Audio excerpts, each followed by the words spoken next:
Bonjour, ici Clément Koulibaly, j'espère que vous allez bien. Aujourd'hui, j'aimerais partager avec vous une autre facette de notre Seigneur et Sauveur Jésus-Christ. Et nous allons voir aujourd'hui Jésus en tant que défenseur, Jésus le Dieu qui nous défend. Donc on va prendre ensemble Matthieu chapitre 12. Et dans ce livre-là, écrit par Matthieu, nous allons voir quelque chose de très très intéressant. Et on va parcourir aussi différents autres passages. Donc Jésus, le Dieu qui nous défend. En Matthieu 12, à partir du verset 3, il est dit, on va commencer à partir du verset 1. En ce temps-là, Jésus traversa des champs de blé un jour de sabbat. Ses disciples qui avaient faim se mirent à arracher des épis et à manger. Les pharisiens, voyant cela, lui dirent : « Voici que tes disciples font ce qu'il n'est pas permis de faire pendant le sabbat. » Mais Jésus leur répondit : « N'avez-vous pas lu ce que fit David lorsqu'il eut faim, lui et ses gens, comment il entra dans la maison de Dieu et mangea les pains de proposition que ni lui, ni ceux qui étaient avec lui, mais les sacrificateurs seuls avaient la permission de manger ? Ou n'avez-vous pas lu dans la loi que les jours de sabbat, les sacrificateurs violent le sabbat dans le temple sans se rendre coupables ? Or, je vous le dis, il y a ici plus grand que le temple. » Verset 7. « Mais si vous aviez reconnu ce que signifie « Je veux la miséricorde et non le sacrifice », vous n'auriez pas condamné des innocents. » Amen. Seigneur, merci pour ta parole qui est vivante, qui est puissante. Et merci de nous inspirer, de nous guider, de nous instruire dans le nom de Jésus. Amen. Vous voyez ici une situation très intéressante, l'événement qui se passe quand un jour de sabbat. Et chez les Juifs, le jour de sabbat, il ne faut absolument rien faire. Et donc, on a ce principe-là, le jour de sabbat est un jour vraiment, aussi on le voit dans Exode, dans Exode chapitre 20, le Seigneur dit de sanctifier ce jour-là, de sanctifier un jour, le jour de sabbat, de le sanctifier et de ne rien faire, absolument rien. On va le lire rapidement dans Exode. Voilà, ici dans Exode chapitre 20, à partir du verset 8, « Souviens-toi du jour du sabbat pour le sanctifier.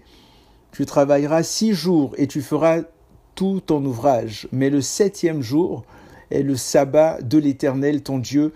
Tu ne feras aucun ouvrage, ni toi, ni ton fils, ni ta fille, ni ton serviteur, ni ta servante, ni ton bétail, ni l'étranger qui réside chez toi.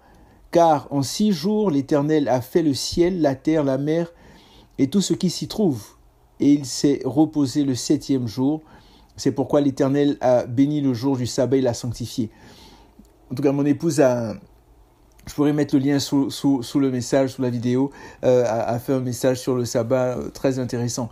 Donc, regardez, on voit par la suite, c'est dans l'Épître aux Hébreux, je pense, Hébreux 4, verset 10, où on nous dit clairement que Christ est notre sabbat. Christ est notre sabbat. On va prendre le passage pour être sûr de ce qu'on avance. Donc, Hébreux chapitre 4, voilà, en prenant Hébreux 4, c'est pas de ça que je veux parler spécifiquement, mais c'est quand même une introduction. Voilà, il est dit, craignons donc, verset 1, craignons donc tant que la promesse d'entrer dans son repos subsiste, que personne parmi vous ne pense être venu trop tard, car la bonne nouvelle nous a été annoncée aussi bien qu'à eux. Mais la parole qu'ils avaient écoutée ne leur servit de rien, car ceux qui l'entendirent ne la reçurent pas avec foi. Pour nous qui avons cru, nous entrons dans le repos dont il est dit : j'ai donc juré dans ma colère, ils n'entreront certainement pas dans mon repos. Les œuvres de Dieu étaient cependant faites depuis la fondation du monde, car il a dit quelque part à propos du 7e jour, donc ce qu'on a lu, et Dieu se reposa, donc ça c'est dans la Genèse, et Dieu se reposa de toutes ses œuvres le 7e jour, et de nouveau dans ce passage, ils n'entreront certainement pas dans mon repos. Ainsi, puisqu'il est réservé à certains d'y entrer, et que ceux qui avaient reçu les premiers cette bonne nouvelle n'y entrèrent pas à cause de leur incrédulité, Dieu fixe de nouveau un jour, aujourd'hui, en disant bien longtemps après par la bouche de David, comme il a été dit plus haut, aujourd'hui, si vous entendez sa voix, n'endurcissez pas vos cœurs. Verset 8, en effet, si Josué leur avait donné le repos, Dieu ne parlerait pas après cela d'un autre jour. Il reste donc un repos de sabbat pour le peuple de Dieu. Car celui qui entre dans le repos de Dieu se repose aussi de ses œuvres, comme Dieu se repose des siennes. Empressons-nous donc d'entrer dans ce repos-là, afin que personne ne tombe en suivant le même exemple de désobéissance. Donc là, vous voyez, on nous parle de ce fameux repos dans lequel nous devons entrer. Et ce qui est particulier, j'ouvre une petite parenthèse, bon ça c'est une grosse parenthèse, mais c'est que, en fait, aujourd'hui, je veux dire, tout le monde, dans le monde entier, il y a ce jour-là qui est respecté de toute façon. En général, on dit, on ne travaille pas dimanche, ou bien on prend congé dimanche, on a 7 jours, 6 jours pour travailler, 7 jours. Qu'on le veuille ou pas, d'une certaine façon dans la société, les gens sont amenés à se reposer. Oui, les gens travaillent dimanche et tout, on peut travailler dimanche, mais c'est de savoir que Christ est notre repos, Christ est notre sabbat, et n'empêche, ça ne dérange pas que le jour du sabbat, ou le samedi, ou le dimanche, peu importe vos convictions, vos croyances, mais qu'on puisse se reposer aussi. Prenons juste un simple exemple, même une machine, quelque chose qui n'est pas humain, doit à un certain moment se reposer, prendre un certain repos, à plus forte raison un être humain. Bon, c'est une autre parenthèse, c'est pas ça le but du message d'aujourd'hui. Donc je ferme la parenthèse. Donc, le jour du sabbat, les disciples sont entrés, ils se promenaient dans des champs, et qu'est-ce qu'ils ont fait ? Ils avaient faim en fait, donc rien de mauvais, ils avaient faim, ils se sont mis à arracher des épis. Mais les pharisiens qui voient les choses de façon très carrée, comme plusieurs d'entre nous malheureusement, et on a besoin vraiment d'être déprogrammés, d'être transformés, d'être renouvelés dans notre intelligence. Et cela se fait par la parole de Dieu, par les Écritures, en recherchant le Seigneur Jésus.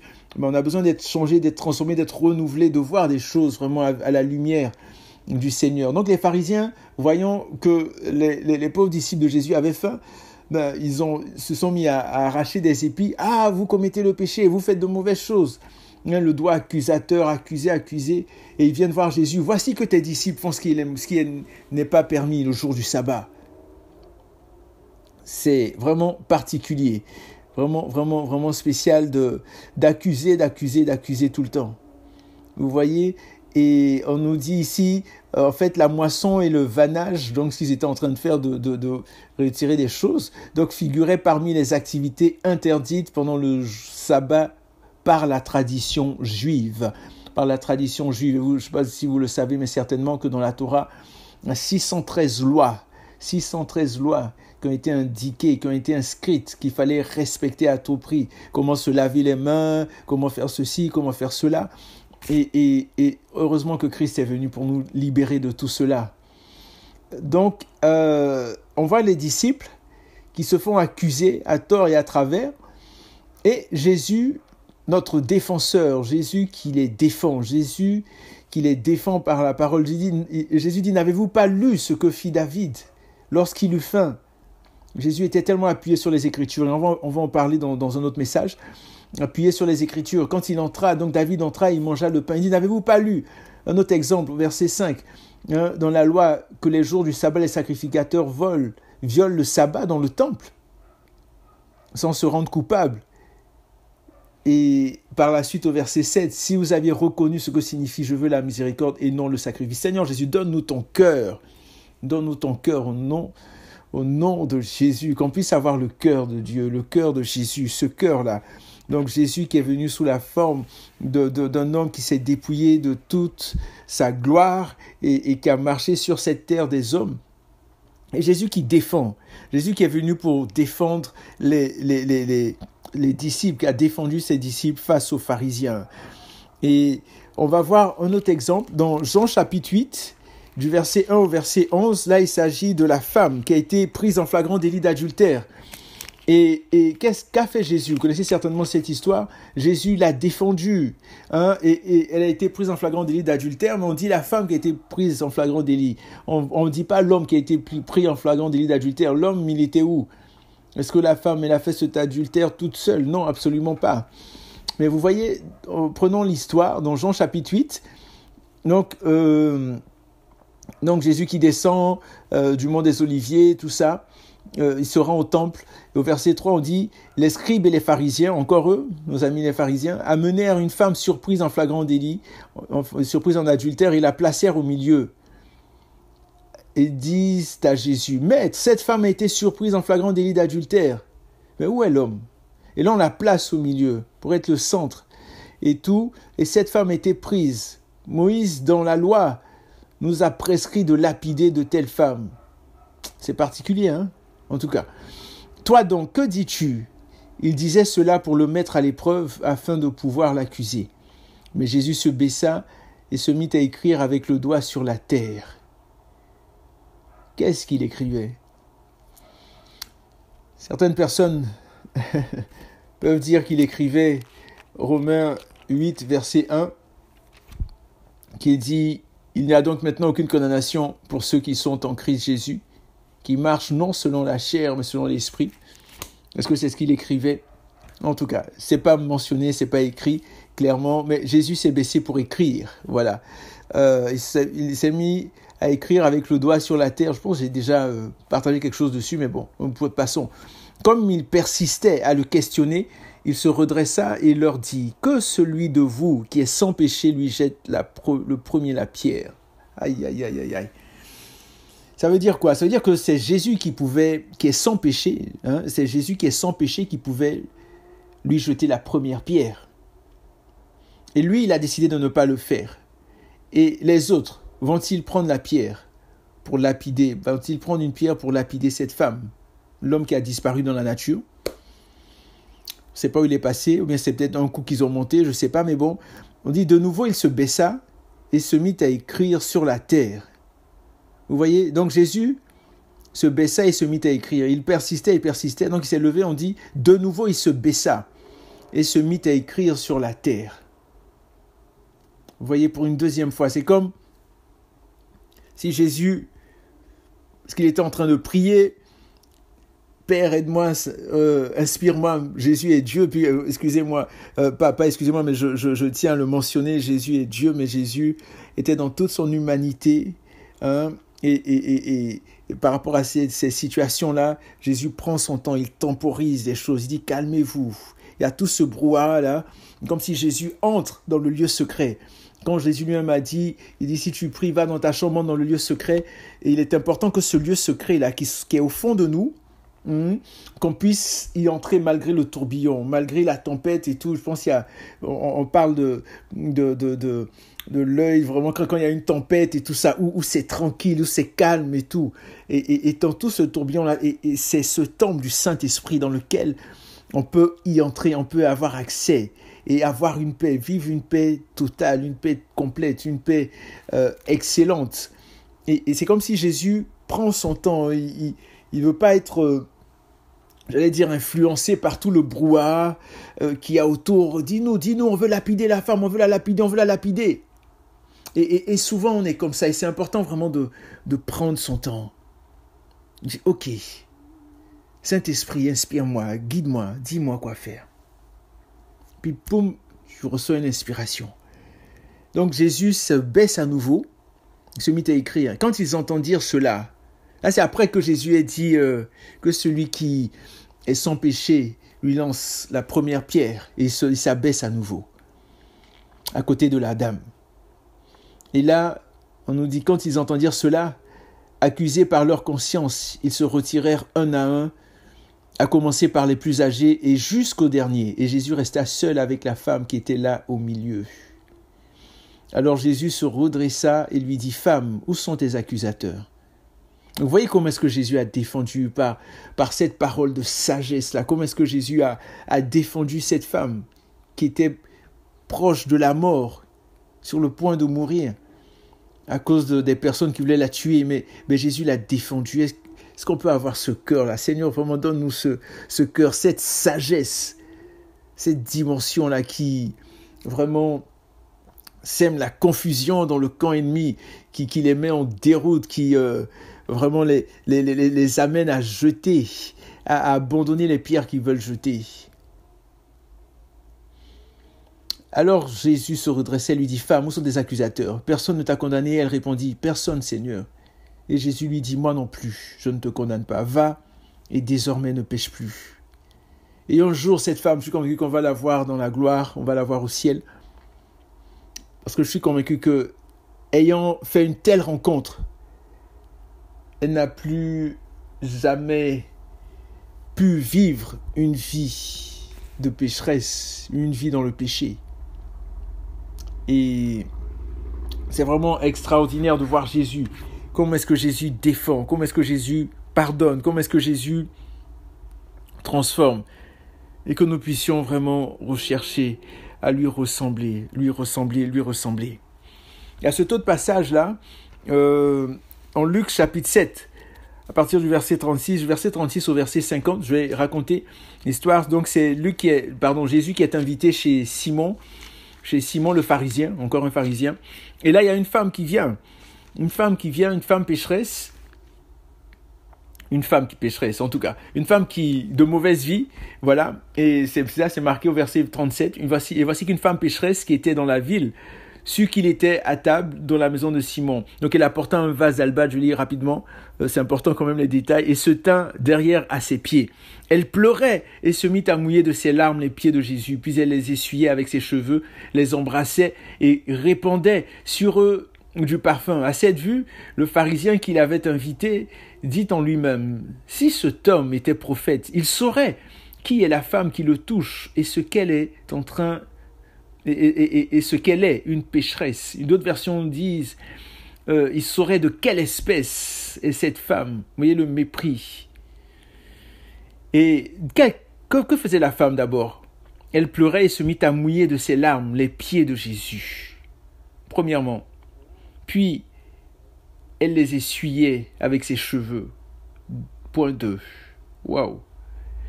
Et troisièmement, elle répandait sur eux, les embrassait et répandait sur eux le parfum. Et Jésus est là, il la regarde. Là, il y a Simon qui ne comprend pas la scène, une scène assez peut-être intime, particulière. Comment est-ce que tu es en train d'embrasser les pieds de quelqu'un? Vous voyez, mais c'est ce que cette femme-là était en train de faire. Et là, Simon, qui en lui-même dit, mais si cet homme était vraiment un prophète, il saurait de quelle espèce cette femme. Donc il remet en question, il remet en doute Jésus, son appel, qui il est.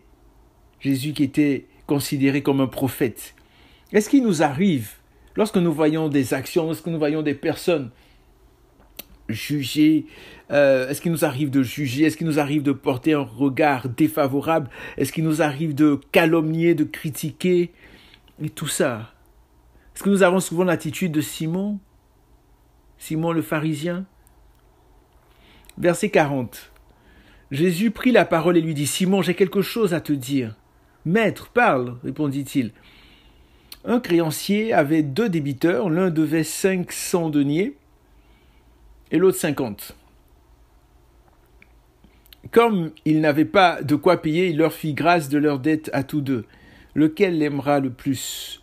Simon répondit, « Celui, je suppose, auquel il a fait grâce de la plus grosse somme. » Jésus lui dit, « Tu as bien jugé. » Puis il se tourna vers la femme et dit à Simon, « Vois-tu cette femme? Je suis entré dans ta maison et tu ne m'as pas donné d'eau pour mes pieds, mais elle a mouillé mes pieds de ses larmes et elle les a essuyés avec ses cheveux. Tu ne m'as pas donné de baiser, mais elle, depuis que je suis entré, elle n'a pas cessé de me baiser les pieds. Tu ne m'as pas répandu d'huile, sur ma tête, mais elle a répandu du parfum sur mes pieds. C'est pourquoi je te le dis, ses nombreux péchés sont pardonnés, puisqu'elle a beaucoup aimé. Mais celui à qui l'on pardonne peu aime peu. Et il dit à la femme, tes péchés sont pardonnés. Ceux qui étaient à table avec lui se mirent à dire en eux-mêmes, qui est celui-ci qui pardonne même les péchés? Mais il dit à la femme, ta foi t'a sauvée, va en paix. Alléluia. Donc vous voyez, plusieurs points. J'ai parlé de Simon qui doutait de la fonction prophétique de Jésus. Et Jésus qui a pu voir dans le cœur de Simon. Seigneur, qu'on puisse voir, dans les pensées des personnes. Qu'on puisse voir pour ta gloire, vraiment pour amener les gens à toi, pour amener les gens à avoir de meilleurs sentiments, de meilleures pensées. Pas pour dire, t'as pensé ci, t'as pensé ça, t'es ci, t'es ça, etc. Non, absolument pas. Et aussi, regardez ce qui se passe. Le Seigneur Jésus donne une parabole, encore l'esprit de sagesse extraordinaire, pour faire comprendre à Simon qu'il était dans l'erreur. Il n'a pas dit, Simon, regarde, tu es un faux gars, mais regarde comment tu penses, comment tu juges, mais je sors de chez toi, et puis non, du tout. Il a pris le temps d'expliquer cette histoire-là à Simon, et Simon a compris.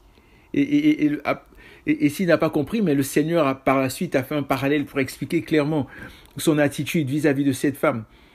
Il a dit, regarde, il a comparé ce que Simon, c'est pas que Simon méprisait le Seigneur, non, mais il y avait un manque de considération, je dirais, pas un mépris, non, pas au point que ce soit un mépris, mais un manque de considération dans la mesure où à l'époque, tu arrivais, il fallait qu'on te lave les pieds, il fallait qu'il y avait des endroits pour laver les pieds et tout ça. Il dit, mais je suis arrivé, tu vois, tu ne m'as pas donné d'eau pour mes pieds, pour que je lave mes pieds. Mais elle les a lavés avec ses larmes. Vous vous rendez compte?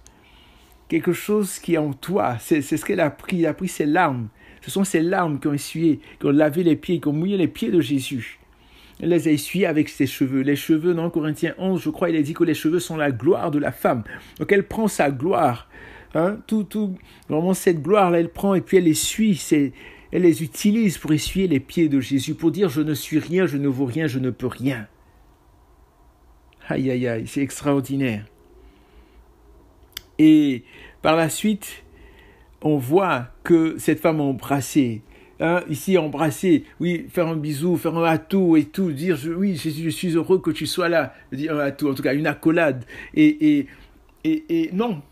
Jésus, ok, je t'invite chez moi, et puis bon, voilà, et puis c'est ça, on mange ensemble.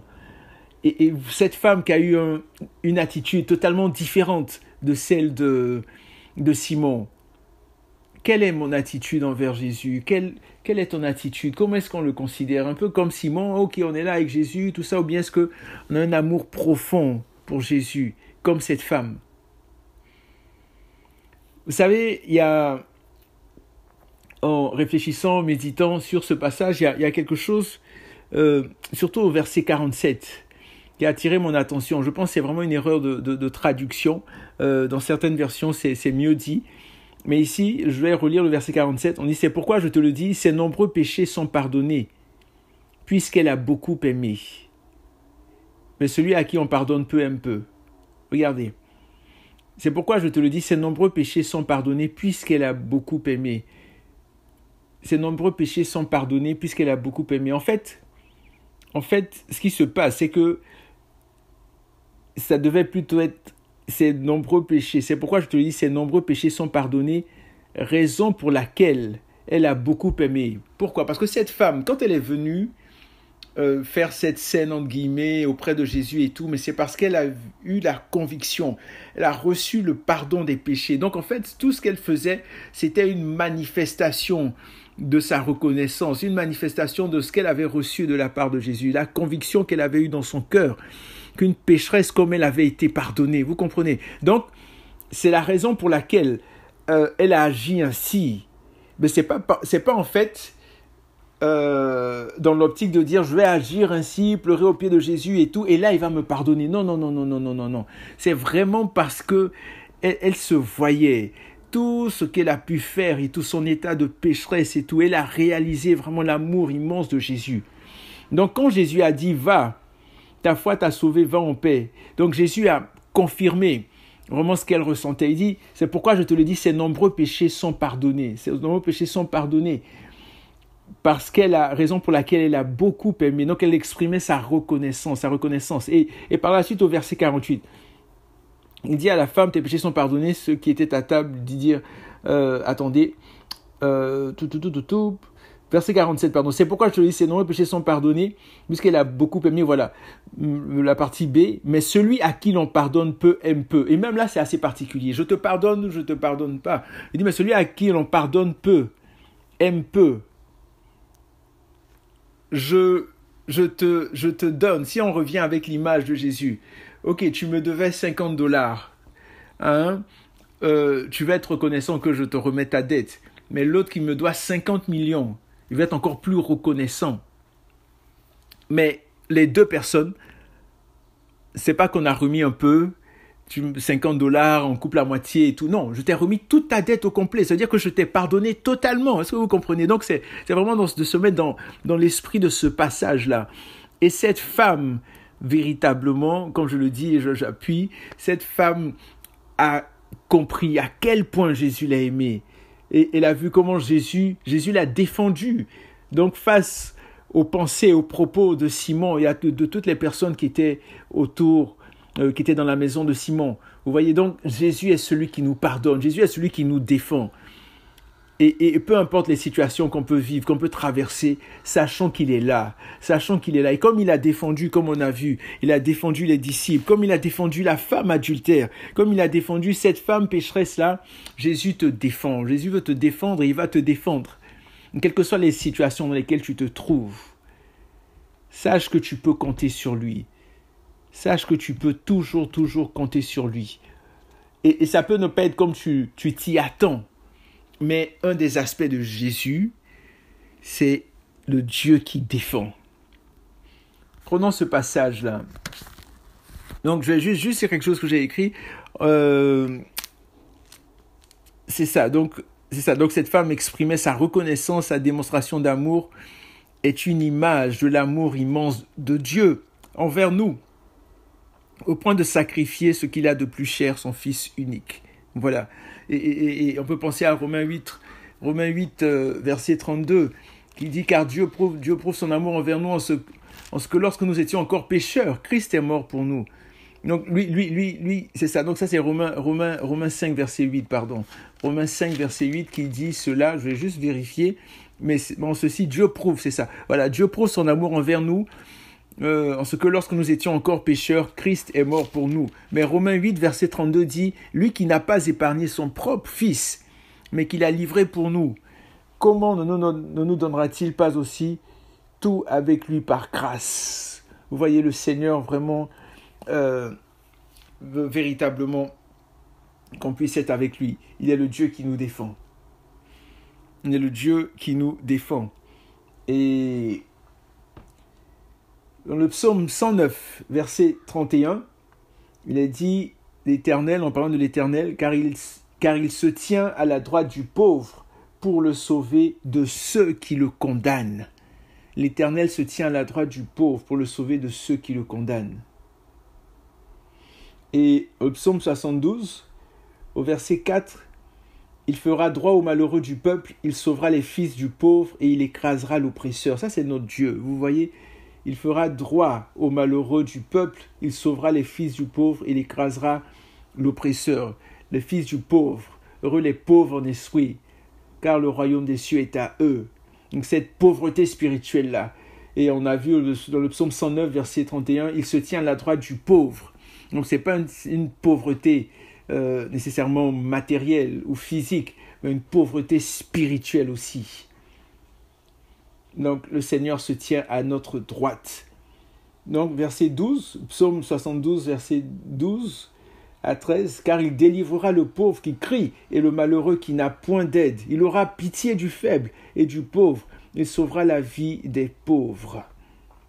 Il faut crier à lui, il faut crier à l'Éternel. Psaume 140, verset 13, je reconnais que l'Éternel fait justice aux malheureux et droit aux pauvres. Donc encore la même idée. Dans certaines versions, c'est le verset 12. Psaume 140, verset 13 ou verset 12. Je reconnais que l'Éternel fait justice aux malheureux et droit aux pauvres. Donc Jésus est le Dieu qui nous défend. Jésus est le Dieu qui défend. Appuyons-nous sur lui, comptons sur lui, attendons-nous à lui dans le nom puissant de Jésus. Que Dieu vous garde, que Dieu vous bénisse. Et surtout, n'oubliez pas que Jésus revient très bientôt. J'aimerais prier simplement pour vous. Seigneur, je te prie pour toutes les personnes qui vont écouter, qui sont en train d'écouter en ce moment ce message. Merci de les garder, de les bénir, de les toucher, de les fortifier. Oui, de les amener à ressembler de plus en plus à ton Fils, Seigneur mon Dieu, à ressembler de plus en plus à Jésus. Et Seigneur, je prie aussi pour tous ceux qui souffrent, qui sont malades, peu importe la maladie, Seigneur, la souffrance. Seigneur, je relâche ta paix, ton esprit de guérison. Maintenant, je commande à toute maladie, à tout esprit de maladie de quitter les corps maintenant au nom de Jésus. Merci, Papa, parce que tu es le Dieu qui guérit aussi. Que la gloire, l'honneur, la puissance te reviennent pour les siècles des siècles. Amen. Portez-vous bien et que Dieu vous garde. Jésus revient très très bientôt. Ne l'oubliez pas. Lavez vos robes. Cherchez-le de tout votre cœur. Cherchons-le vraiment pendant qu'il se trouve. Plaisir.